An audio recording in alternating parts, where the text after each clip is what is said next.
Let's find out what Dr. Wisdom Enang, an oil and gas expert, has to say about this. Dr. Enang, good afternoon. So the issue of subsidy or no subsidy comes up again. The NNPC say they have not paid subsidy to anybody in, I think, 9 years. But perhaps we should know the landing cost. That will help us to know if there's a subsidy, and then we can now look for where it's being paid from.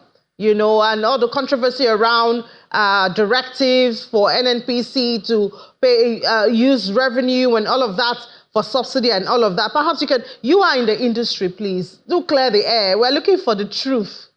Thank you very much, Jenny. The thing is, actually, there is some sort of subsidy, but for some time, the government has been calling it the price cap.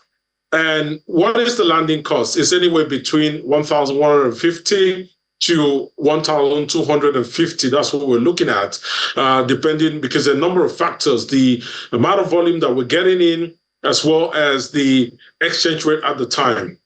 Now, when you consider the guide price of about 620 for most retail stations in Lagos, all the way to 650 on a normal basis, you find out that definitely there must be someone is paying for the difference, and that's the government. And definitely the government is doing that through the NNPC, which is the sole importer of PMS in this context. So definitely we are paying subsidy, although they've been calling it a price cap. But I think my biggest worry is the opportunity cost of the recent release from the presidency for the NNPC to defray the cost of the subsidy using some of the money they're supposed to send into the federation accounts, because that affects the states. That also affects being able to fund that budget. So definitely there is an opportunity cost, and this kind of begs to ask the question whether or not the subsidy thing is very sustainable in the long run, or whether we should be looking at actually boosting our domestic production capacity to be able to meet our energy needs. I guess that speaks to, a lot of uncertainty and maybe and suspicious and allegedly, all around that. We cannot categorically, because the government will not categorically tell us if they're paying subsidy or not, and yet we know the landing cost and we know how much we're paying, at the pump. Who's paying for it? Is NNPC paying for it? Has NNPC remitted anything to the federal national coffers and all of that? I guess that's why someone like Mr. Irwani will say, we need to know the truth, and then perhaps we can move on and solve our problem transparently. Absolutely. There are a number of nuances that characterize the entire sector that we need to know. For example, subsidy is one thing. But we do also know right now that the problem, it's been tagged an evacuation problem by the NNPC. But what we do know is that a lot of the people who are supplying PMS cargoes to us either need cash or they need crude cargo in return. And, when we're not able to get that agreement in place, that is one other problem that comes, and then we begin to have, shortages in our supply volume. We also do know that a number of these people that supply crude to us are, the frequency that we do receive this crude, this PMS, I think is every, about 60 to 90 days. And that's because we do not have a strategic storage reserve for us to be able to buffer our supply, have a supply buffer that if we do not have, say there's something that goes wrong contractually, there is no supply at that material point in time, it will not ground the entire country to a halt. So the truth is, the devil is in the details, and we need to get into the detail, both from the economic standpoint, from the supply standpoint, from the infrastructure standpoint, to ask ourselves critical question: how are we going to end these kind of deja vu that keeps coming on and off on the fuel supply issue? And every now and then, if we cannot do anything in 60 to 90 days, to get new inventories in, we have another set of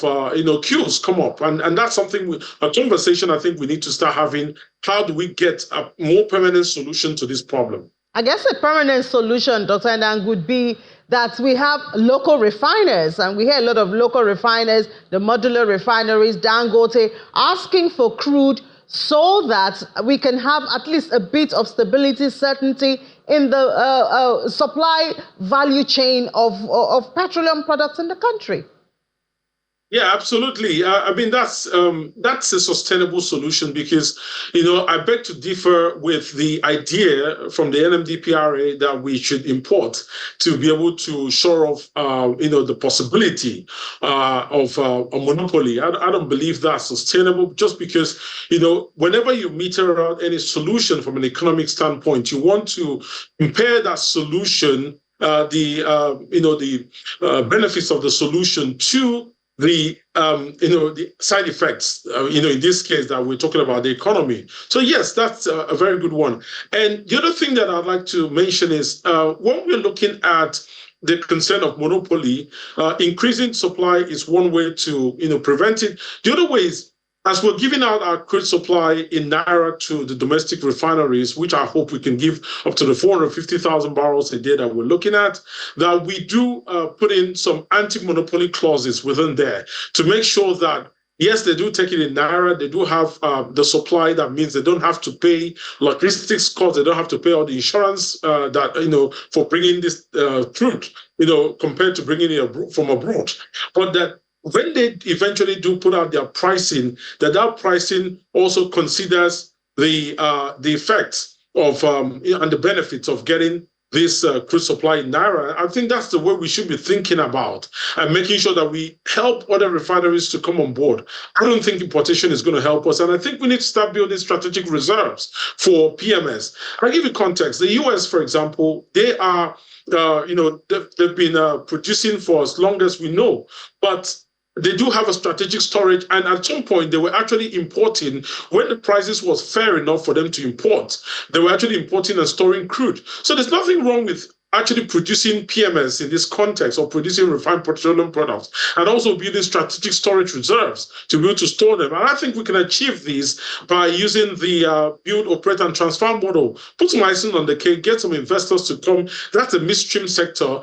Get some good tariff, get some good, offtake agreements that you would make with them, a storage agreement, tariffs, and then get them to come in there and subscribe and build those strategic storage for us. And then we know that at every point in time, we do have maybe a year's inventory. So if anything happens to our supply agreements and we cannot get filled in, we always have something that will give us a buffer, and then we don't have scarcity, fuels, and price hike. And remember, whilst we're talking about Lagos, the SKUs in Lagos, there are states like Akwa Ibom states that has always had to pay over 900 Naira for fuel. And that's a normality for them, and that shouldn't be the case. If we have the right, supply imperatives in place, shouldn't be the case where some states are paying as high as 900 to 1,000, and that's normal for them. That shouldn't be the case.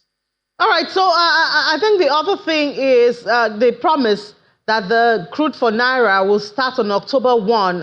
Talking to a couple of stakeholders, they're saying, I mean, we're talking about availability of crude first before we see, it being available for the Naira. And that makes that promise even a bit shaky at this time.